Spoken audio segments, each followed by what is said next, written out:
नमस्कार मंडळी, मोरेताईंच्या रेसिपी चॅनलमध्ये तुमचं स्वागत आहे। आज आपण पनीरपासून पनीर टाकोस करणार आहे, तर त्याचं साहित्य तुम्हाला दाखवते। आता पनीर टाकोस करणार आहे, त्याचं साहित्य काय काय लागते ते बघू। मी हे पोळ्या घेतलेल्या आहेत, साध्या आपण जे गव्हाचं पीठ दळून आणतो त्याच्यापासून पोळ्या तयार केलेल्या आहेत। आपण रोज जे वापरतो त्या हे 4 पोळ्या घेतलेल्या आहेत। तुम्ही लगेच असं पीठ भिजून लगेच गरम पोळ्या केल्या तरी चालत्या, पण मी आता ह्या तयार आहेत माझ्याकडे, तर त्याच घेतलेल्या। आता पनीर टाकोससाठी आपण हे जे भाज्या घेतल्यात ते दाखवते। शिमला मिरची घेतलेली आहे, टोमॅटो, कोथिंबीर आणि कांदा। आता पनीर घेतलेलं आहे, बटर घेतलेलं आहे, थोडा मॅगी मसाला लागणार आहे, चीजची वडी घेतलेली आहे, लाल मिरची पावडर, थोडीशी हळद, चवीनुसार मीठ टाकणार आहे। आपण टोमॅटो सॉस पण टाकणार आहे। आता गॅस पेटवलाय, कढई ठेवली, आधी आपण बटर टाकणार आहे। आता आपण कढईमध्ये बटर टाकून घेतलेलं आहे,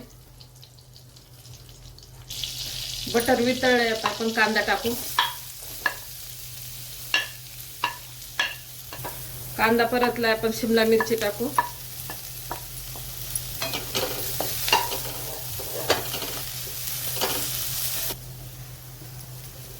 शिमला मिरची आणि कांदा परतलेला आहे। आता आपण टोमॅटो टाकून घेऊ, टोमॅटोला पण परतून घेऊ, कोथिंबीर टाकू,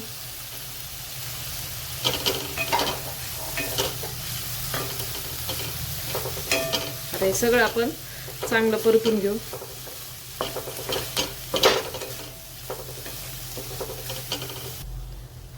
लाल मिरची पावडर टाकू, आता हळद, चवीनुसार मीठ, आता हे सर्व मिक्स करून घेऊ।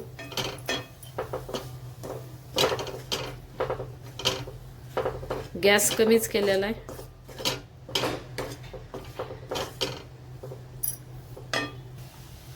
आता पनीर घेतलं होतं ना, त्याचे असे बारीक काप करून घेतले, ते पण टाकून घेऊ।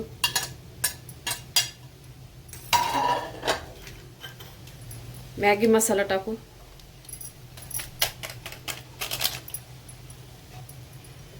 आता हे सर्व आपण अजून मिक्स करून घेऊ।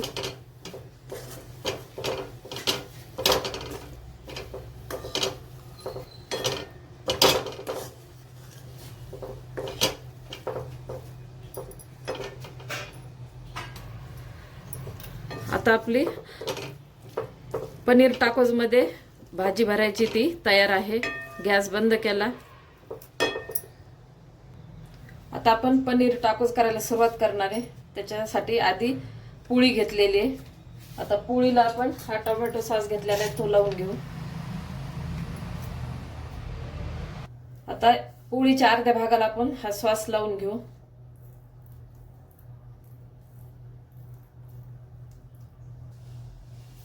अर्ध्या भागाला सॉस लावलेला आहे। आता आपण जे भाजी तयार केलेली ती टाकून घेऊ।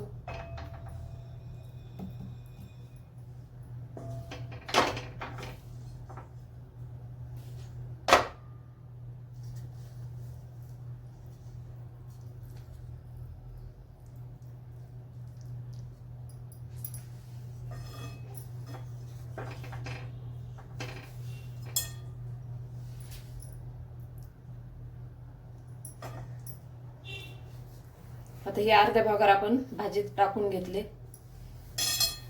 थोडीशी कोथिंबीर टाकू, अजून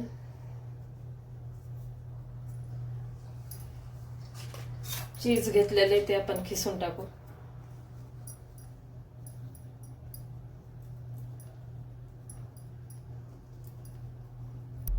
आता चीज खिसून टाकलेलं आहे, हा भाग आपल्याला आता याच्यावर ठेवून द्यायचा आहे। आता गॅस पेटवून तवा ठेवलेला आहे, आपण तव्यावर आता बटर टाकलं,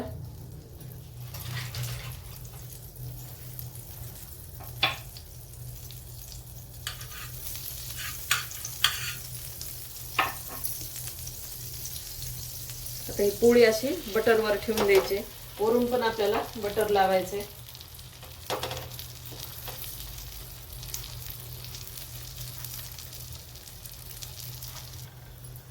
आता आपली खालची बाजू एकदम खरपूस भाजलेली. आपण आता पलटी करू. वरून खालून दोन्हीकडून साईडनं आपण पनीर बटर लावलेलं आहे. आता ही बाजू पण आपण चांगली अशीच वरच्या बाजूसारखी भाजून घेऊ.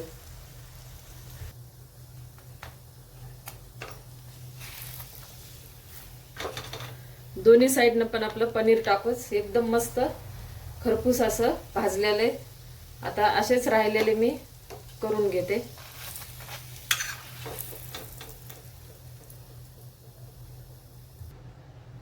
अशा प्रकारे पनीर टाकोस तयार आहे. एकदा नक्की ट्राय करा आणि कमेंटमध्ये कळवा.